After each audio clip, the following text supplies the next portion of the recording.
Bismillahirrahmanirrahim. Assalamualaikum warahmatullahi wabarakatuh. Saya Sofyan Agung Edi Wibowo dari SMA Negeri 6 Kota Kediri. Alhamdulillahirrabbilalamin. Pada kesempatan kali ini saya akan mengikuti kegiatan EJIS tahun 2025 yang diselenggarakan oleh Dinas Pendidikan Provinsi Jawa Timur melalui bidang GTK.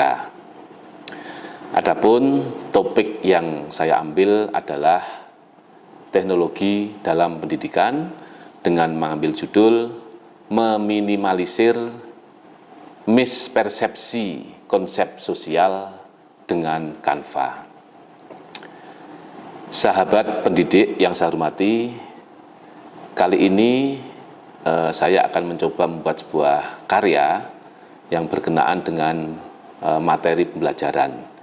Tidak kita pungkiri bahwa beberapa materi yang kita transfer ke peserta didik ada kalanya menimbulkan pemahaman yang bias di kalangan peserta didik. Hal ini karena luasnya cakupan materi yang akan kita sampaikan. Salah satu dalam mata pelajaran sosiologi, yaitu materi perubahan sosial, maka konsep-konsep sosial yang harus kita transfer kepada peserta didik sangat luas.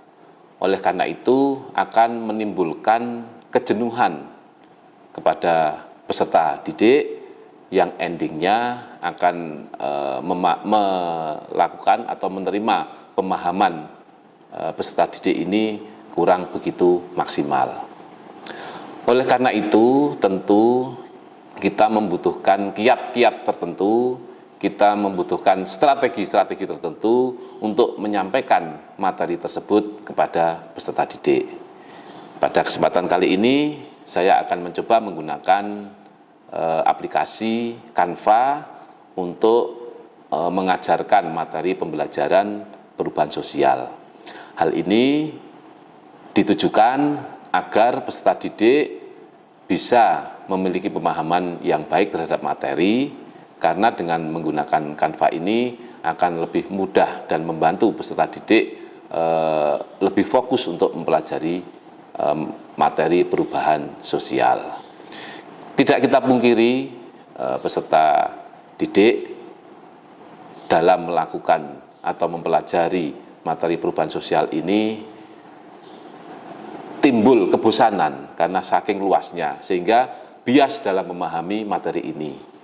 Dengan adanya aplikasi Canva ini, kita coba untuk mengajak peserta didik untuk lebih fokus, sehingga menimbulkan student well-being atau pembelajaran yang menyenangkan.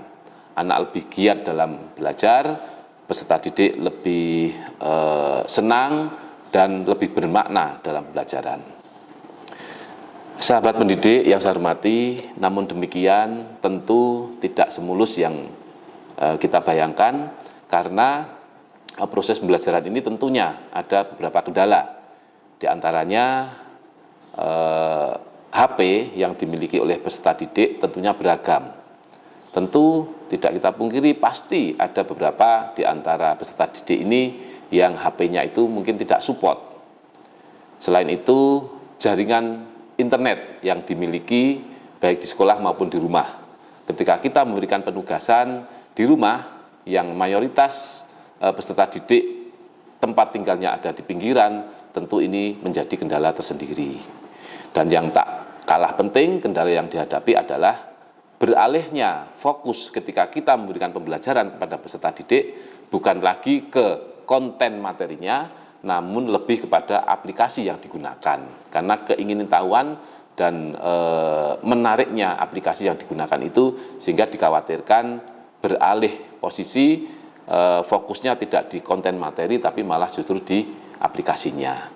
Namun demikian, kendala-kendala tersebut jika kita sikapi dengan bijak bisa kita minimalisir, sehingga endingnya nanti akan mendapatkan pembelajaran yang bermakna bagi peserta didik dan nanti akan mendapatkan pemahaman yang maksimal khususnya materi yang cakupannya sangat luas.